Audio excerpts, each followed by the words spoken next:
Hello everyone, welcome to another Flesh and Blood. In this one, we're going to be going over the second half of Rosetta.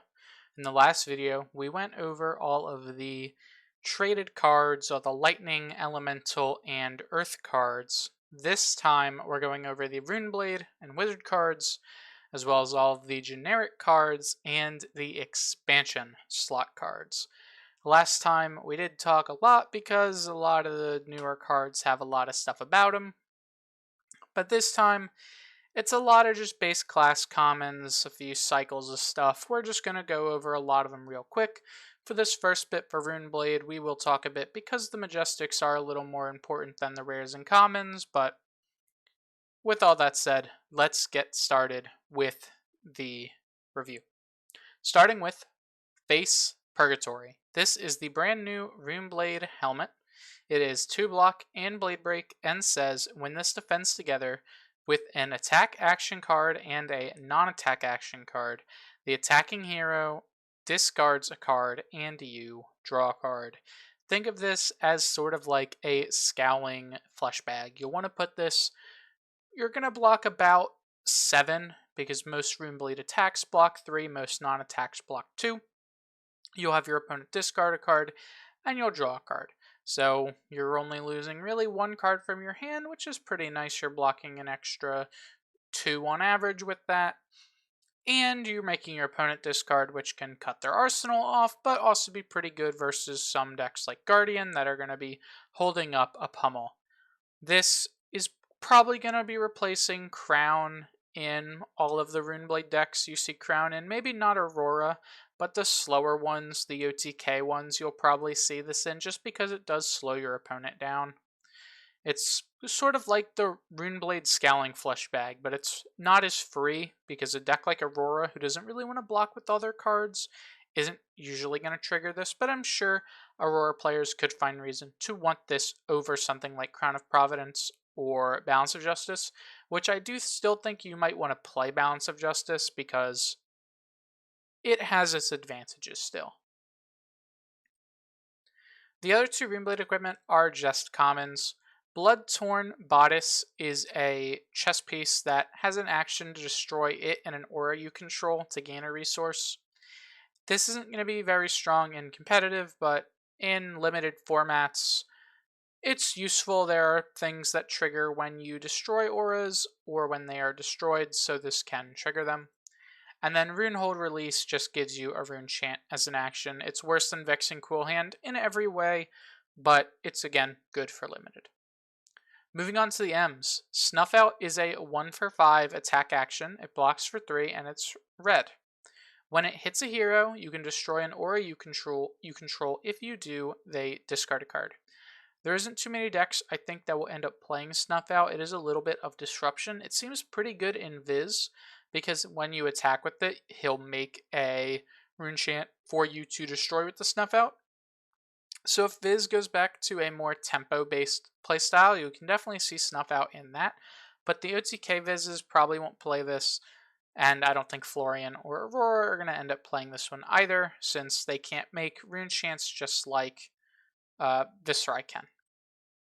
Machinations of Dominion are one of the first few Runeblade cards this set that seem like they're just designed for Vinset.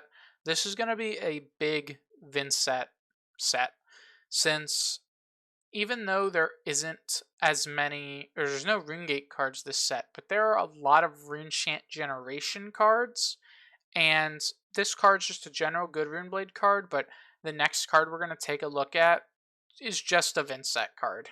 So, starting with Machinations, it's a 0-cost blue block 3, which is insane for Runeblade.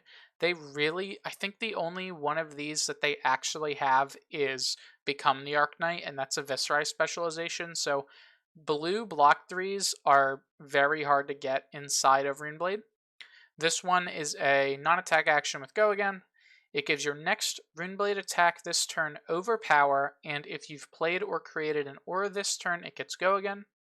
Good in Viz because you'll probably make an aura after playing this into another attack, but it's really good in Vinset because you have to make a rune chant at the start of your turn.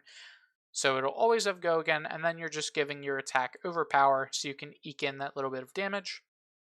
Don't know if it'll see play in either of the two new rune blades, but for our two older ones, this card is incredibly powerful. Succumb to Temptation is just a Vincent card. It's a 3-block yellow rune blade action. It costs 0. If you've dealt arcane damage this turn, you may play this card as though it were an instant. The next time a Runeblade attack action card you control hits a hero this turn, look at their hand, choose a card, and discard it. Succumb also has Go Again, which means that if you do play as an instant, you'll just get your action point back, which is, again, really good for Vincent.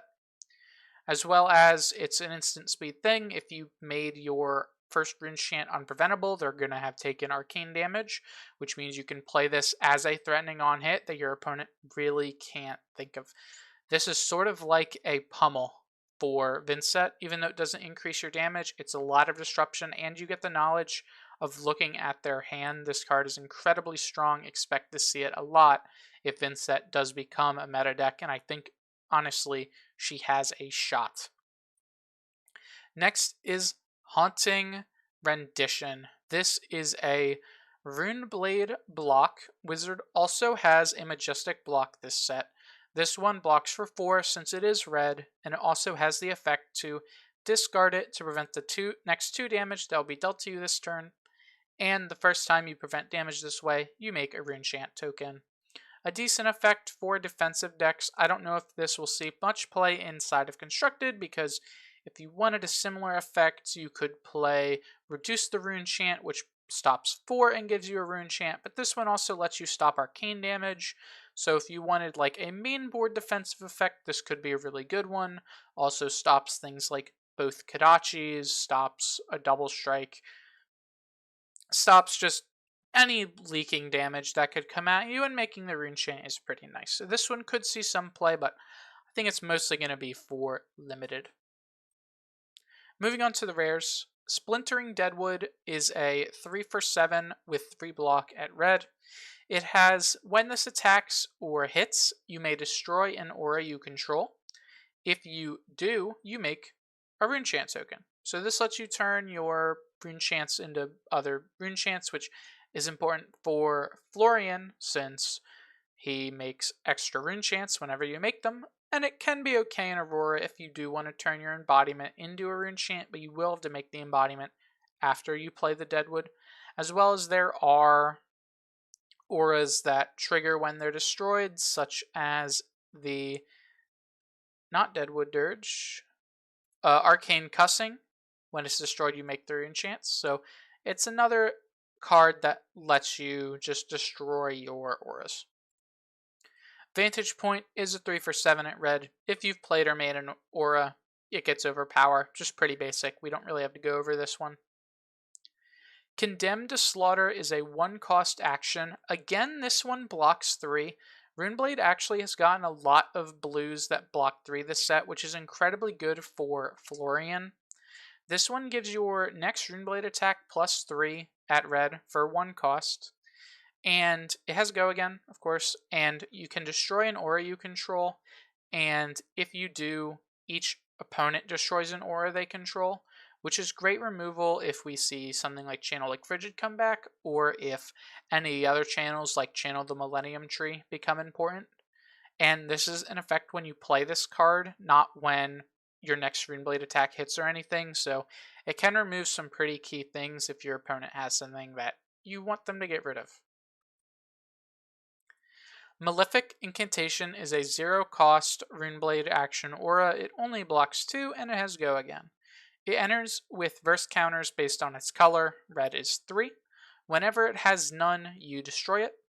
Once per turn, when you play an attack action card, you have to remove a verse counter, and if you do, you create a rune chant token. Think of this as sort of like another Runeblood incantation. However, instead of triggering at the start of your turn, it triggers after you attack. That can be both good and bad. This is another great Vincent card.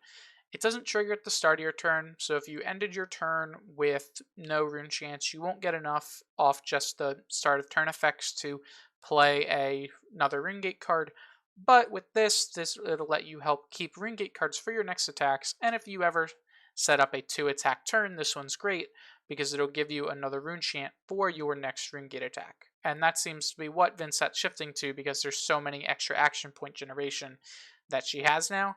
This one's just another effect that'll help you get to your next rune gate attack.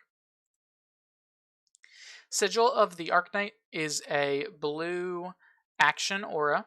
It costs 0 and is 2 block. It is go again. At the beginning of your action phase, you destroy it. Of course, it's all the sigils this set. When it leaves, you reveal the top card of your deck, and if it's an attack action, you put it in your hand. Just some card draw, probably only going to see relevance in limited, but I guess maybe like Aurora technically and constructed if you build a list that's pretty much just all attack actions. This could be useful to draw extra cards. Arcanic Spike is a 2 for 5. If you've dealt arcane damage this turn, it gets +2. There's 3 block. It's just a standard common, pretty good, just another 2 for 7. We have a reprint of Consuming Volition, so I'm not really going to read this one.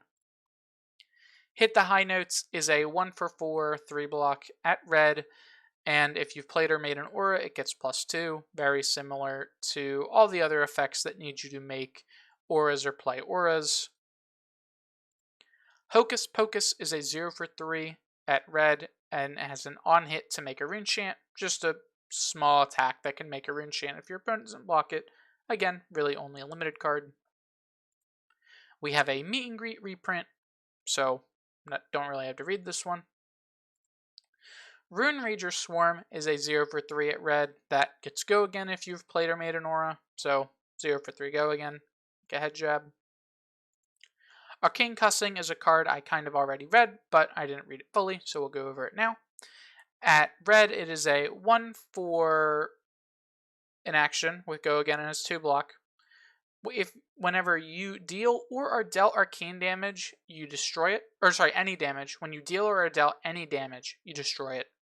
And when it leaves the arena during your turn, you make 3 enchant tokens. So you want to play it, do damage that turn, or just blow it up with something else. Maybe even like Deadwood Dirge. This is a 0 for a go again 2 block. And it has destroy an aura you control if you do make 3 enchants. So you want to do something like with that. Just good with all the other stuff. Deadwood Dirge is actually really notable. This one probably will see play inside of a lot of things like Vincett, Florian, as well as Viscerai, because it can turn any of your rune chants into 3. It has go again. It's like a Read the Runes, but Read the Runes doesn't have go again, obviously, and it's not +3 rune chance, it's only +2 rune chance. But something like Florian, you'll, make the extra one. In Vincett, this can turn your 1 Vincett rune chant into enough to do a rune gate attack. In Viscerai, you're just making a bunch of rune chants, you don't care. You're profiting, it has go again, so you can keep taking your turn. This card is actually really, really good, and probably will see some constructed play. 2 cards left for Runeblade. Oath of the Arknight is a reprint. Don't have to read this one. Good card in limited, okay, and constructed, I guess. Sigil of Deadwood is going to be the last Runeblade card here. It is another 0 cost Runeblade action aura. It is 2 block. It's also blue. It is go again. At the beginning of your action phase, destroy it. And when it leaves the arena, you make a rune chant. So just an extra rune chant generation for later. Overall, I think Runeblade is in a pretty decent spot. They have a lot of cards that probably will see some constructed play, such as Deadwood Dirge, Malefic Incantation, as well as some of these M's, Machinations, Succumb to Temptation, and they have a very, very good legendary in the Face Purgatory. So with all that, let's move on to the Wizard cards. Starting with Wizard, they actually have the Fabled this set. Will of Arcana. This is a Wizard resource gem. It is legendary, so you only get 1, and it's blue. And it's definitely a Fabled. When you pitch it, you amp 1. Pretty basic, but that's all this really needs to be. This is an incredibly strong Fabled. You'll probably play this inside of every Wizard deck, no matter what. Kano will play it because it's an extra 1 damage.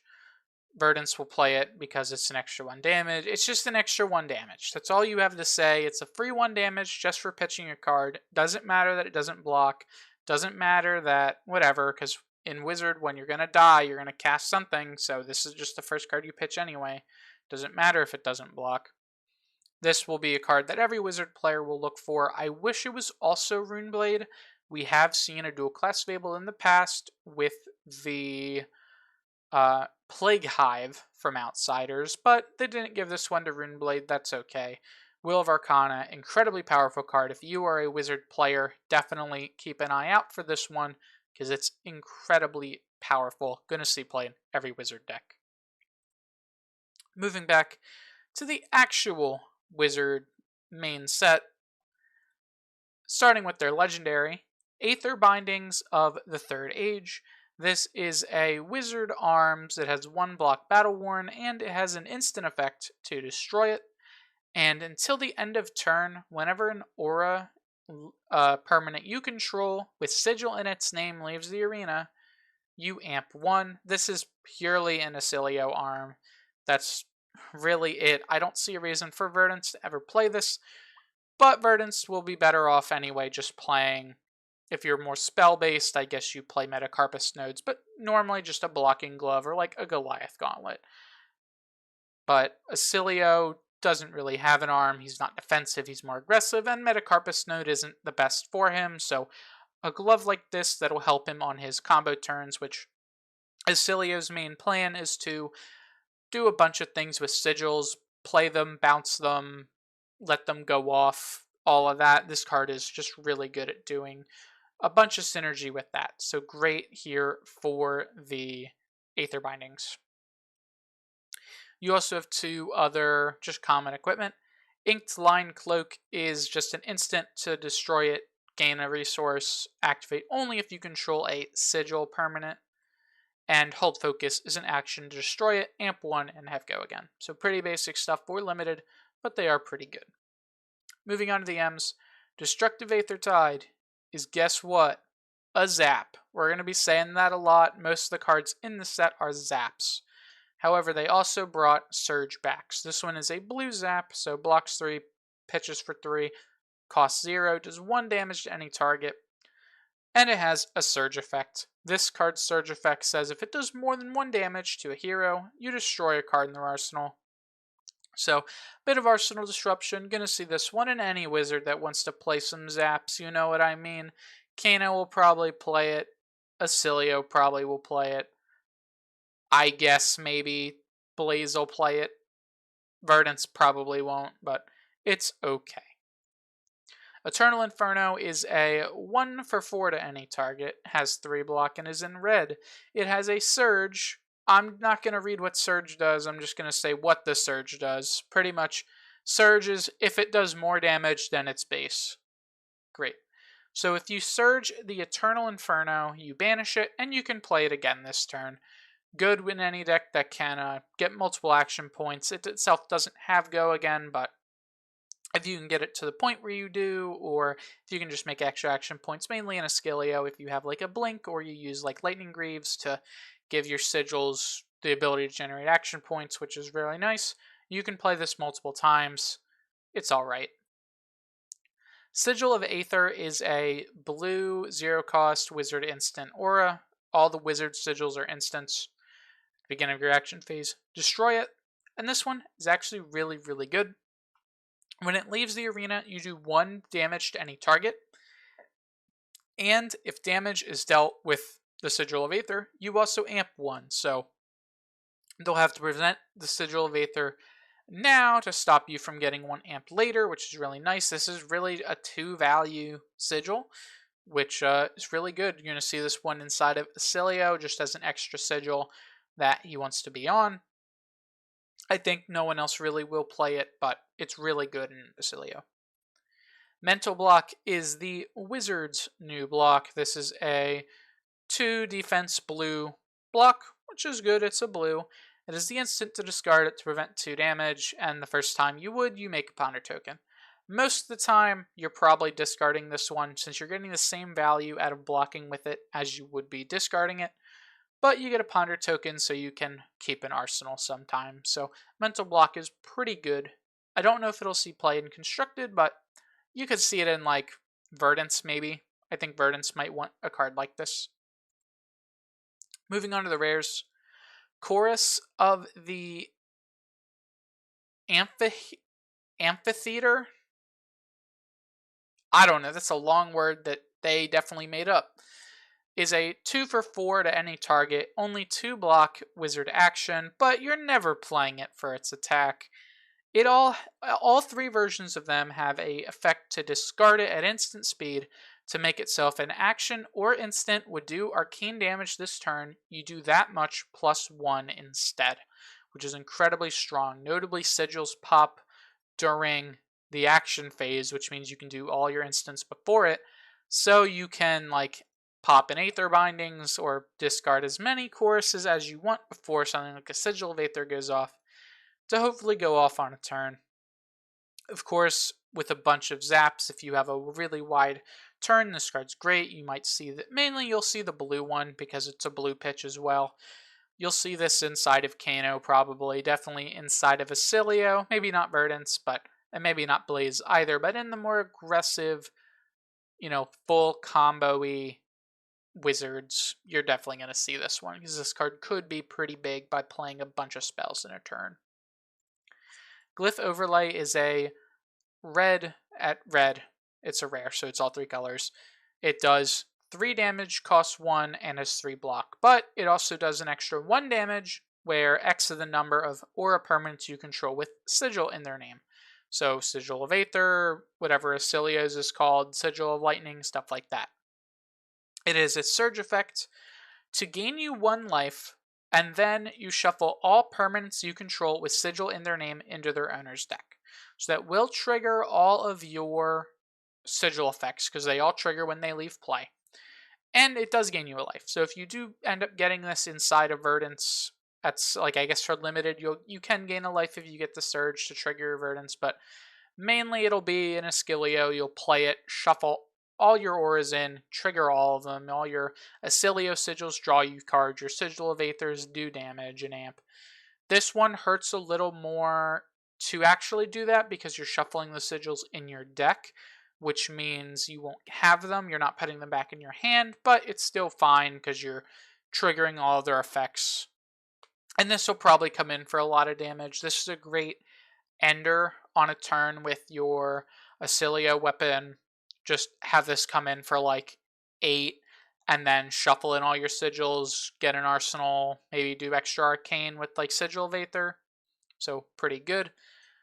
Notably, since you gain, I guess if you're doing this inside of Verdance with a bunch of Sigils of Aether, you can have the sigils resolve before you gain the life, or you gain the life first, but you can have the sigils resolve before the Verdance actually happens, so you can get the amp on the sigils, which is a pretty decent interaction, but how often is that going to happen? This is really just for Acilio, does damage based on your sigils, and triggers them all, because they're all going to go in your deck.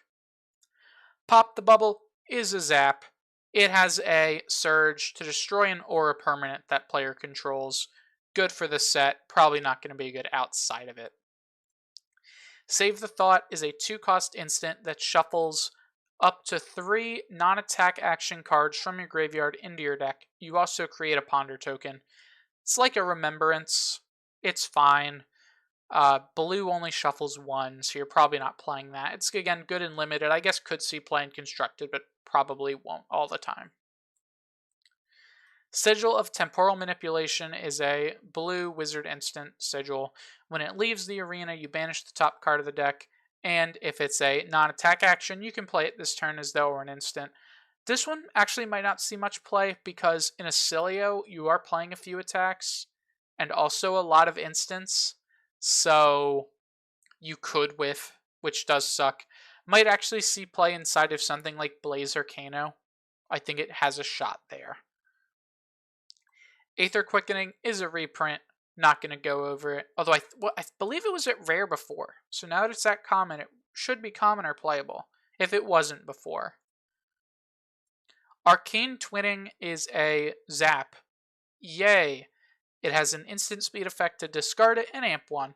Again, a good card, might see it in blue in some of these decks, just as a discard amp 1, pretty decent effect. So, not a card you should be able to forget about. Remember, it's there always because it could get you, but it's pretty decent. Could just be a 3-block blue in some of these wizard decks. Etchings of Arcana is another zap. You know it.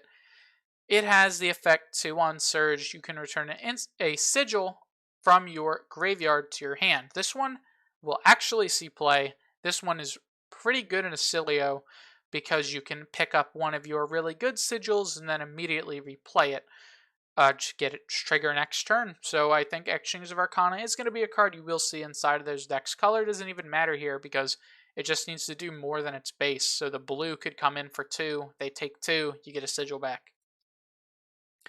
Exploding Aether is a 2-cost action with 2 block that gives you 3 amp and has go again, 3 amp at red. It's good. You'll see it in limited, probably not constructed, but oh well. Notably though, that it is an action that has go again in Wizard, which means if you hit it off the top with Kano, you do get an extra action point if it is your turn. Pretty good. Open the Floodgates is a 2 for 3 at red, so not a zap because it costs 2. But if you do more than its base, you do get to draw 2 cards. That's why it costs 2. Probably won't see play. I guess you could see it in Kano, but that's really about it. I don't think Acilio is going to actually want to play this, and there's no way Verdance ever draws the 2 cards off of it. So even if she does, what does she do? This doesn't have go again. She can't really play things at instant speed. Not going to be that strong. Overflow the Aether Well is a zap, but if it does its Surge, you get 2 resource. This one's actually really good. You're going to see this in at least blue and Kano, because if it's on a Wildfire turn, you'll get 2 resource off it doing more than 1 damage. And I don't know if you'll see it in the Acilio, but he's really the only other person you'll probably see it in. Just actually a really, really good Surge. There's a lot of good zaps with good Surges in this set. Perennial Aether Bloom is another zap. It has a Surge to go on the bottom of your deck. Not much to talk about, good and limited. It's okay. Photon Splicing is a 1 for 4. Again with the discard to amp 1, just a bigger of the zap. This one, again, you might see play probably less than the zap, because I think you'd want the zap in Kano, but replaces like Scalding Rain in Kano, because it's technically this card is just always better. The final zap, Trailblazing Aether, is a zap, but if you Surge it has go again, just a weaker Aether Quickening. Oh well. And then Sigil of Foresight is a sigil that when it leaves you make a Ponder token. So a very basic effect on a sigil, but a potent one. Overall, Wizard has a lot of zaps, but I think that's perfectly fine because Wizard is all about amping up your damage this set. Cards like Exploding Aether can make your Surge effects pretty dang live because it's really hard to prevent Surges inside of Limited since there's no AB. You have the, whatever it's called, the Sanctuary of Aria to prevent some arcane damage, and there's some other ways you can with actual effects, but there's no AB, so Surge effects have a high chance of hitting. For actual constructed, again, we'll see some. You'll see Glyph Overlay, you might see the Overflow the Aether Well, you could also see the Etchings of Arcana, but mostly it'll be the other effects, the Arcane Twinning, the Chorus, as well as the Photon Splicing, because they're discard amps. They get the Fabled this set, which is a very good Fabled, and of course you'll see like Sigil of Aether, possibly Mental Block in some decks. Next, let's talk about the generic cards. Let's start with the first generic equipment, a legendary Arcanite Fortress. This is a generic chess piece with a star amount of block because its block is equal to the amount of Arcanite equipment you control, which means just Skullcap right now. At some point we will see more of them. I could see us getting one in the Guardian set, maybe the next main set in 4 months. But for now, this card will have Spell Void, X, where X is the number of Arcanite equipment you control, and Guard Well, with the amount of block equal to the number of Arcanite equipment you control. So at most right now, it's going to be Spell Void 2, Guard Well 2, which is really nice since both of the new wizards actually do throw attacks. So it'll be good into them. I could see a world where Skullcap comes back just because of the Arcanite Fortress. I think until we get a third piece, though, it won't see the most play, but once we do get a third piece, a Block 3 chest with Spell Void 3 is like insane. So we'll definitely see that one at some point in the future. Just maybe not right now. Next is a generic equipment suite for the set. Of course, we had the Runaways from Tales of Aria, but now we just have 3 other pieces with that same effect. The Hood of Second Thoughts, the Bruised Leather, as well as the Four Finger Gloves are all the same effect as Runaways. Moving on to the M's. Cut Through the Facade is a 3 for 7 with 2 block at red. It can't be defended by auras, and when it hits a hero, you can destroy an aura they control. Think of this as a non-Runeblade version of that one Runeblade card that does something similar and then makes a rune chant. Of course, it's really good in this set because there are a lot of auras that would like to try to defend Cut the Facade, but not going to see much constructed play. If anything, though, it is a 3 for 7 that can destroy actual like prism auras without needing to actually hit the aura. That's really the only thing I think it'll be good against.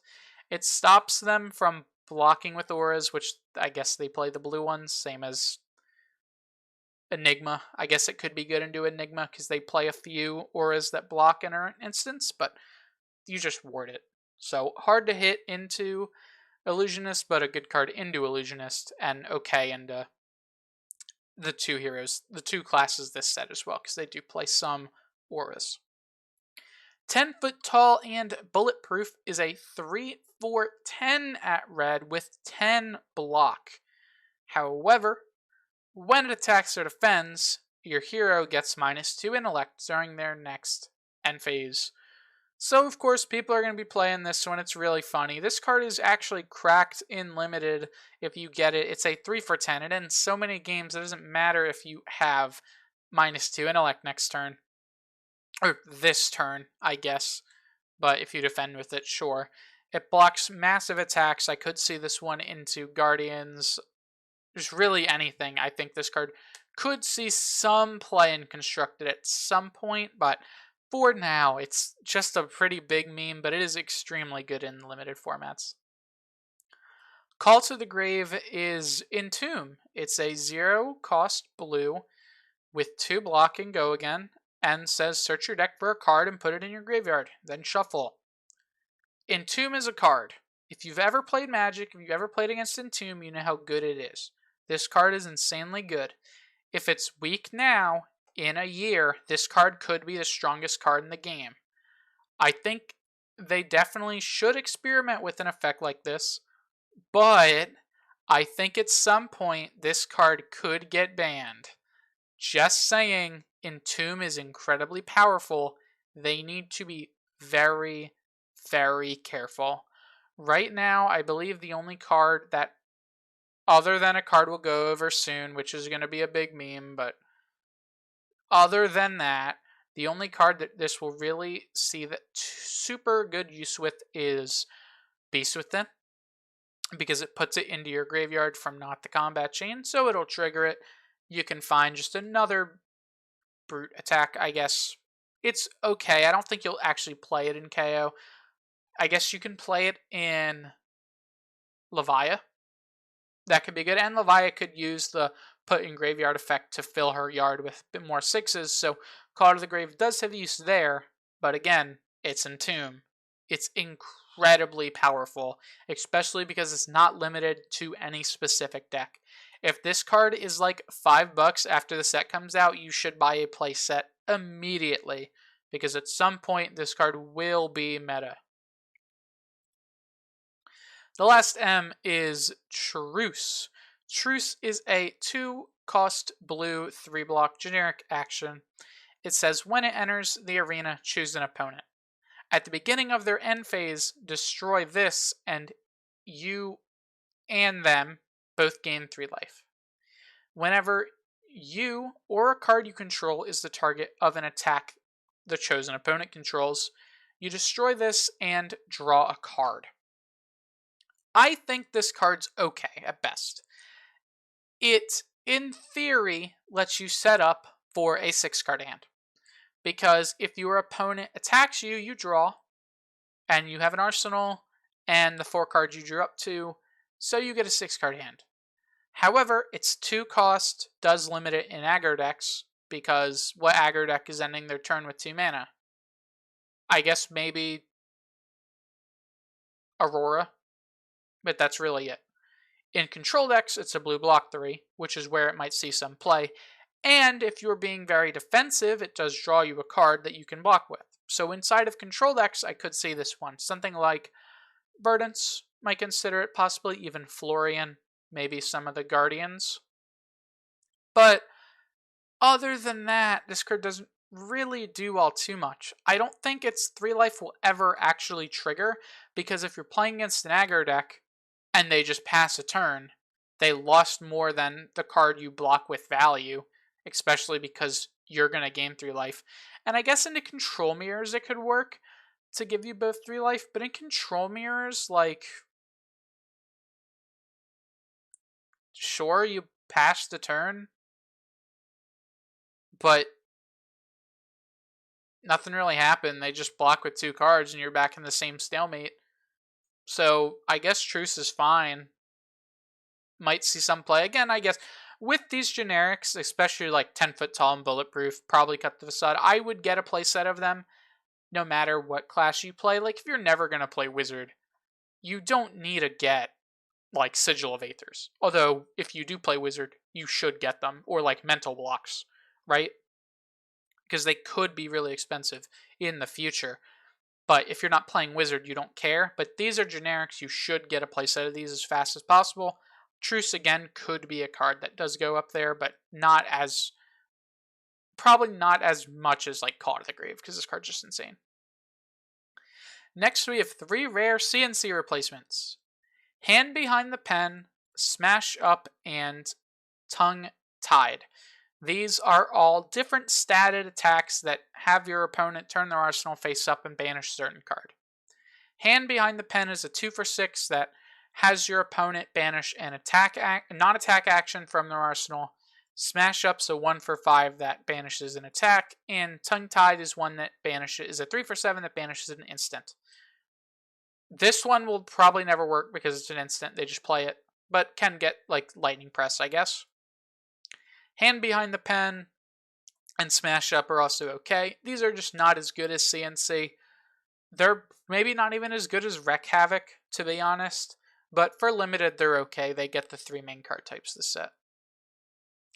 Next is the card that will break Call to the Grave. I'm sure someone has said that at some point. Count Your Blessings is a 2-cost instant that gains you X life, where X is 3 plus the number of Count Your Blessings in your graveyard, which you can play 3 colors. Yellow is X plus 2, blue is X plus 1. So yes, you could have a game where you gain 30 life because you're gaining life off Count Your Blessings. Yay. I saw a thread on Twitter like, this card's going to get banned. If you're playing Count Your Blessing in your deck, you're probably losing the game, to be honest. It's okay in limited, because if you play all of them in limited, sure, you'll gain a bunch of life and your opponent might not be able to kill you anymore. But in constructed, what are you doing, man? Who are you? People will play it.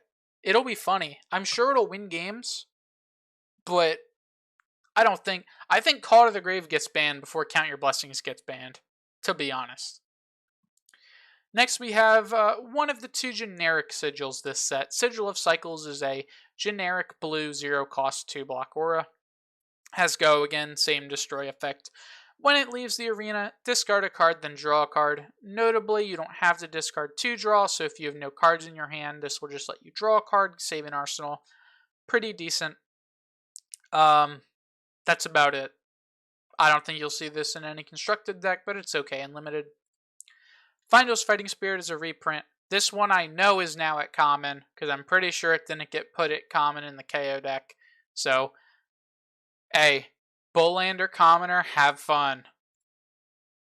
Sigil of Findle is a 0 cost or a 2 block go again. Action phase, destroy it. When it leaves, gain a life. Pretty basic.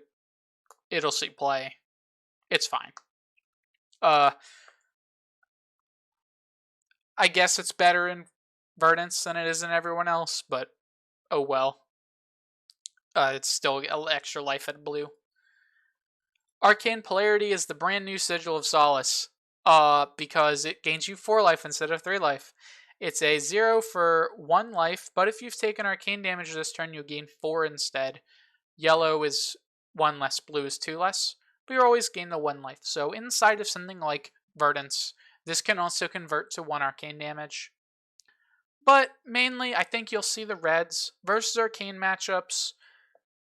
Yes, you have to take arcane, so meet and greet is online, as well as like it's gaining life, not preventing, so all the surge effects will trigger. But if you do end up taking arcane damage, you play against Viscerai, or I guess Vincet, or Acilio, or even Verdance, where you might only take 1 arcane a turn. Arcane Polarity is better than a Sigil of Solace because you're gaining more life. I think you'll still see Sigil, but I think Arcane Polarity could replace something like Oasis Respite in some deck. Maybe together with Oasis Respite inside of sideboards for Wizards. I don't know if you need Oasis anymore because Wizards aren't doing super high numbers. Kano, I think, is the only... I guess Acilio does some pretty high numbers, but there's not much you need to prevent. Actually just gaining the life for free, because this is free over Oasis. Oasis is a 5 life swing, this is a 4, but this one's free. So this card actually I think will see play at some point in Constructed, just because it is a 0 for 4 gain life, and we see that in Sink Below and Fate Foreseen, and those see a ton of play. The last generic is Brush Off, which is a reprint, so we're not going to read it. That's all the generic cards. Again, not much to say about them. Of course, get your Majestics, because they will go up at some point, especially Call to the Grave. Get your common Findle Fighting, or you don't even need common Findle Fighting Spirits to play Commoner. Get your Findle's Fighting Spirits, because Commoner is getting 3 for 7. And maybe get a foil playset of Arcane Polarity. Or I guess count your blessings if you really want them. But some actual really good generics this set. Finals Fighting Spirit's great in like every class. This maybe not Lightning, but good in both the Earth Heroes. Arcane Polarity is great this set. All the M's are really good, so pretty good for the generics. Next, let's move on to the expansion slot cards. Now onto the expansion slot. I tried to talk pretty fast for the other ones, but some of these we'll have to explain a little more in depth because some of them are really, really good. Starting with 1 I won't have to explain. I guess 4 I really won't have to explain. Widow Veil Respirator, Widow Black Abdomen, Widow Claw Tarsus, and Widow Web Crawler are a Majestic Assassin equipment cycle, all of which have Arcane Barrier 1 and Spell Void 1. If you'll notice, there's also a few Illusionist pieces, but this is because Assassin as well as Illusionist are 2 classes that don't have so much... Well, Illusionist actually does have some Arcane Barrier, but Assassin has no innate Arcane Barrier, which does kind of hurt them. But there's not really a piece they could put AB on, because, I mean, it would, if it had like a good effect, it would be like Skullbone Crosstrap, or not Skullbone Crosstrap, Bullseye Bracers, and every Ranger would just play it and have AB1, because I think they want to give actual choices, and this is still a choice.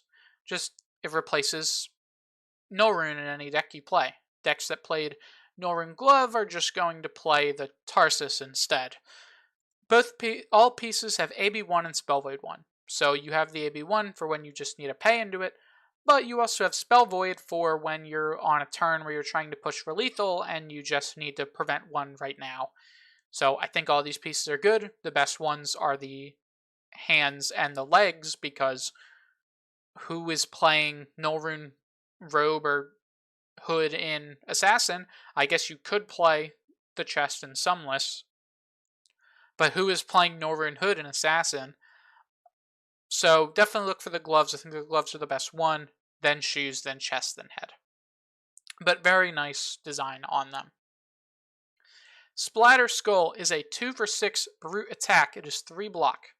It has an on hit to choose a face down card banished this turn by Intimidate and put it in their graveyard.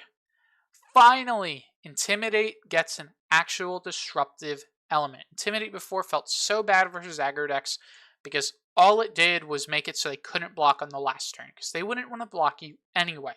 Now this is an actual on-hit effect that threatens to rip cards away from them, so on your big Intimidate turns, you can either have them block this, spend cards to block it, or not block and risk losing a piece that you could have just intimidated away.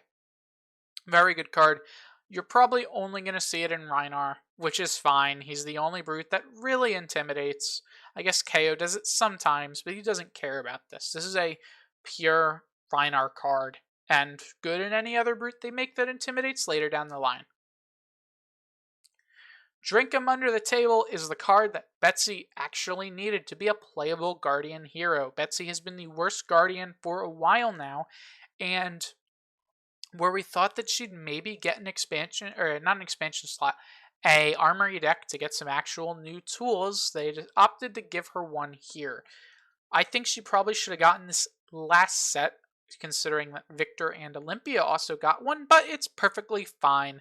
Drink 'em Under the Table is a 4 for 8 with 3 block at red, the same stat line as Bet Big, and it's very similar. It has when this attacks with a hero, you may wager with them. Drink Under the Table's wager, though, is a little different. Instead of wagering tokens with them, like all of the other wagers before, instead, the winner will draw a card, and the loser will discard a card. This is incredibly powerful. On turns where you can just throw it and say, okay, wager it, you probably have very little cards in your hand. And if you do have a card in your hand, it's probably Pummel, or a card you're pitching to play Pummel. So you can just like cheat your opponent out of their entire hand. If you don't overpower it, which if you do overpower it, you're probably going to win. They'll have to put all their equipment, some D-reacts in front, everything, in which then they're spending everything to block it. Yes, they'll draw a card, but you really don't care. You're making your opponent block, which is really what you want, because if you can set this up, you can set up really everything else in your deck. Betsy is a Guardian all about keeping tempo, and this card definitely lets you do that, because if they don't block it, well, now you get an arsenal, and they lose a card in their hand, so good luck trying to hit you back. Gust Wave of the Second Wind is a card that was definitely designed with Bonds of Ancestry in mind. And now that card is gone. This card probably just won't see any play. Katsu lists, people have been trying to play Katsu again. This card does not make those lists. The problem with Gust Wave, this specific Gust Wave, now, without Bonds of Ancestry, is nothing comes from it. You can't Mugenshi off of this, you can't Bonds off of this, you can't do anything.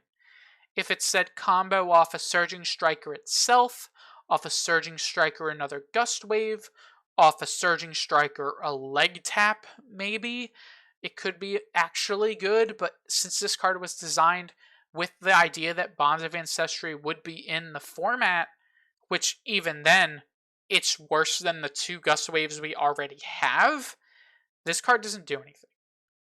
They did say they're going to try to give Katsu some cards because he literally lost cards in a ninja, coming into a ninja set. He lost cards. He lost more cards than he gained after the set ended, which is terrible. I don't even care about the Art of War being gone.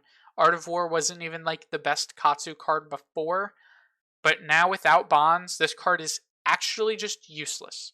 I guess it's better than Flusterfist if you're playing red Flusterfist. but you only played Flusterfist because you were playing Bonds of Ancestry.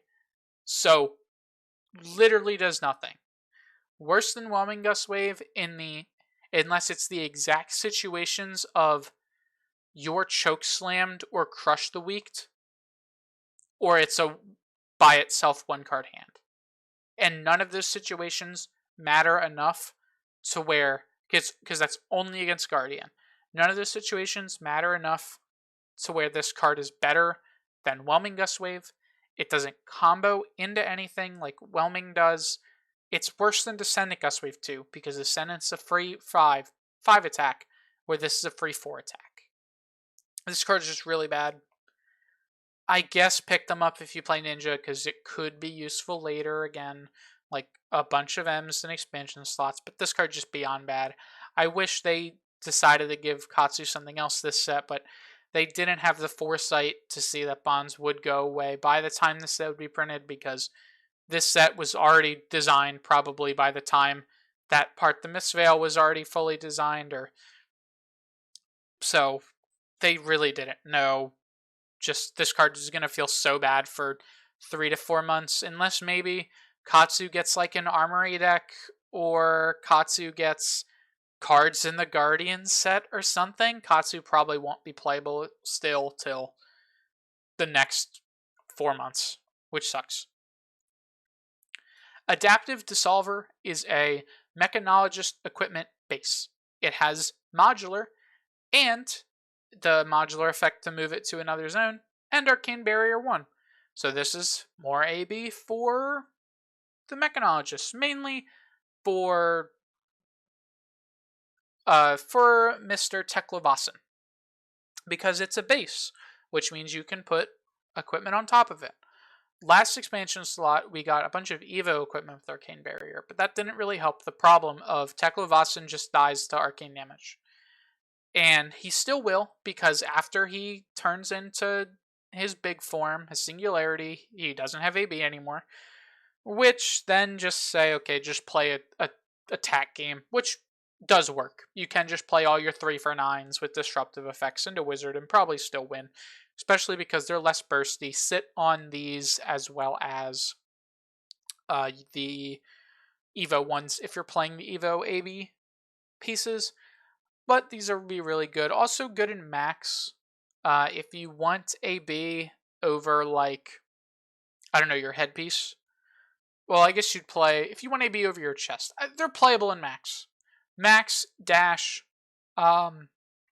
like OG Dash, I know she's going away soon, but used to play Norrune Glove, but you also played the Evo Gloves because they were 3-block in certain matchups. So this would just be strictly better in that, in case, I guess you could play them over this, but I don't know why you would. Just have something to do that if you needed to have it. So just slight upgrades, but mainly these are for Teklo. But they're still really good. Plan for the Worst is, honestly, I think the coolest card out of this expansion slot. It's a blue Ranger block 3 that costs 0. You look at target hero's hand and arsenal, and at the beginning of the next end phase, which is probably right now, because this doesn't have go again, of their next end phase, I'm sorry, so they discard all those cards. So it's literally just a free, doesn't need to hit. I don't remember. I don't know any names of dang Ranger cards. It's an immediate. I don't remember. They discard everything. It's a Ranger card. The Printed Tales of Aria. They immediately do that at the end of their turn. And you'll also get to search your deck for up to 3 traps, reveal them, put them in your hand, then shuffle 2 cards from your hand into your deck. You don't need to shuffle traps back into your deck. You can shuffle anything back into your deck, so you could keep all 3 traps. It's a little weird then because you kept cards in your hand, so you're not drawing very much. But if your opponent's at 3, and you see their hand, then you get 3 traps to immediately kill them. That's pretty cool. I think this card has just a lot of player skill in them. if you're mainly Riptide. I don't think anyone else is playing this. But they keep pushing Trap Riptide. I wish they would push not Trap Riptide. Like some aggro plan Riptide. Just every card we get that's traps. It's just every card we get that's supposed to be for Riptide is just trap based. And it's kind of boring. Murky Water, Intoxicating Shot lets you trigger your traps against decks that don't. This. So, it's a good card, don't get me wrong, but I just wish there was a little something more. Unsheathed is a red 0-cost warrior action. It is 3 block. It gives your next sword attack this turn +3, and when this attacks, if its power is greater than twice its base, gain Go Again. Play this on a Saber, you'll immediately get Go Again, because Kasi's even on the art. Play this on Dawnblade, you will need 1 counter, unless it's the 2-power Dawnblade from the Dorinthia versus Reinhard deck. But in Dory, you'll need to have 1 counter or some other pump to give it Go Again. But this card's just really good. A 0 for 3 Go Again with really no condition, realistically, is incredibly strong. Great in Kasai.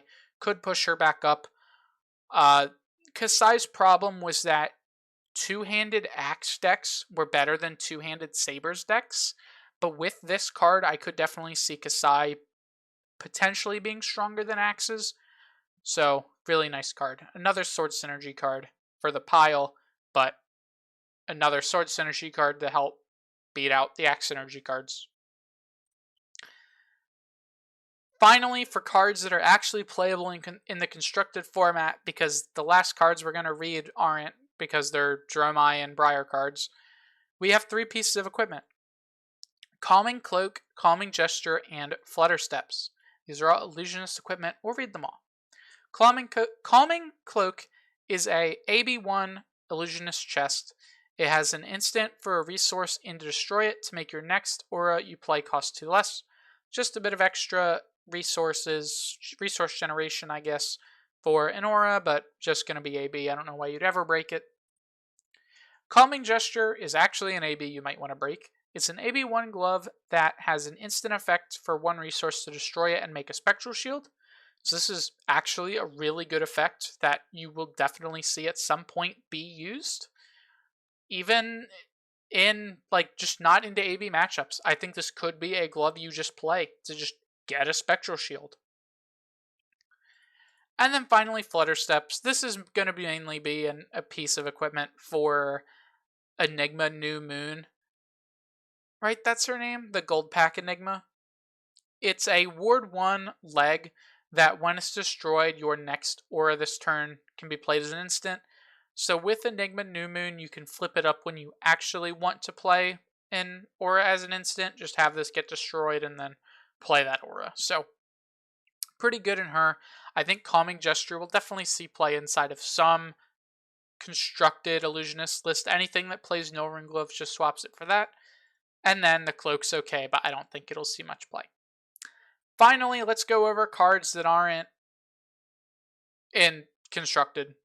Dust from the Fertile Fields. Again, a Phi card has evaded us. I don't think Phi has ever received a card in an expansion slot. There's never been a Draconic expansion slot card that is not... Is that true? When did Tome come out? Dynasty, I think. I don't think that was... There's never been an expansion slot card meant for Phi. Every time we've gotten... I think Tome was an expansion slot card. Actually, I think it was from Bright Lights. So, but Phi is never going to be Royal, because why would you ever play Crown instead of Ninja Mask? And then every other Draconic card has been an Ash. This one is the Ash for Uvia, because Uvia is from Aria, I guess? Yeah, from Aria. I guess specifically Candlehold, but probably just Aria. Sure. I guess because they couldn't print it in Aria because Dromai didn't exist. So, yay. Dromai Dust. Yippee, not Phi, the hero who hasn't received a single actual card. Don't look at the generics and say, oh, this card's great in Phi. They're generics. They're meant to be playable in several heroes. Give me an actual card for Phi at some... Please. Please. The final actual card in the set, because the last three don't actually impact the cards in the format. Regrowth Shock is the only multi-element meld card. It's a blue 0-cost action. It's 3 block. And it's a Briar card. Yay! Because you have to be Earth and Lightning to actually play it. So of course it's Shock. It is a Lightning other side, which means it's an Earth front side. Regrowth is an Earth action at Runeblade that says, return attack action card with cost less than X from your graveyard to your hand, where X is the total amount of arcane damage you've dealt to opposing heroes this turn. So it's a blue block 3 that pitches for channel. You can play it to get an attack back. It's just good in Briar. You play it in Briar, no matter what form of Briar, it gets an attack back for channel. It's 3 block and a non-attack action for the slower Briar. You just play it in her. It's good for those Briar fans. Finally, the last 3 cards in the set are only Marvel, but the Marvels aren't here. There's a Marvel Briar Warden of Thorns, a Marvel Young Briar, and a Marvel Rosetta Thorn. I believe at least the Rosetta Thorn is rarer than every other Marvel. I don't know if the 2 Briars are rarer, but I assume they would be because you can't play them in Constructed. Rosetta Thorn I know is rarer, and it's like 5k, I think, or it last sold for like 3k. So if you pull it, you're rich. Good luck pulling it. It looks really, really good, too. These look really nice. Briar Marvel looks really good. I haven't seen a Young Briar Marvel, but Adult Briar Marvel looks really good. Rosetta Thorn looks amazing. They're just Marvels. They're not in the set because they're in the set. That's why they're down here. But looking at all the expansion slot cards, most cards here are pretty good. I don't think it's the worst expansion slot we received. I think that one might go to Bright Lights, actually. Well, could go to Part the Mistveil too. But not the worst expansion slot we saw. Splatter Skull, Drink 'em Under the Table, Plan for the Worst, and Unsheathed are all really good cards, as well as Adaptive Dissolver and Calming Gesture will see play. And, I mean, at least one of these equipment will see play for Assassin. Yes, it has, I think, the worst expansion slot card of all time printed, Gustwave of the Second Wind, because there's no synergy with it. But at some point it won't be the worst, because they will print synergy with it, and it'll be fine. So, pretty good expansion slot suite, and this Briar card's really good too. So, pretty good expansion slot, but with all that, that's the entire set. The last video I posted last week has all of the Lightning and Earth and Elemental cards. If you wanted to see any of them, go look at the video from last week. But for now, that is going to be the end of the Rosetta set review. Not sure if I will have a box opening next week for you all. I am getting a case, so it is possible. I'll see if I record it or not. But with that, I hope you all enjoyed the review, maybe learned something from my insight of someone who's played at Nationals once and has won a lot of local level events. But look forward to maybe a box opening, and then after that, deck lists. Don't know who we're going to start with, so if you made it this far in the video, let me know in the comments who you want to see first for the first deck list of Rosetta. And with all of that, I don't think there's any much else I have to say, so have a good day, and I will see you in the next one. Goodbye.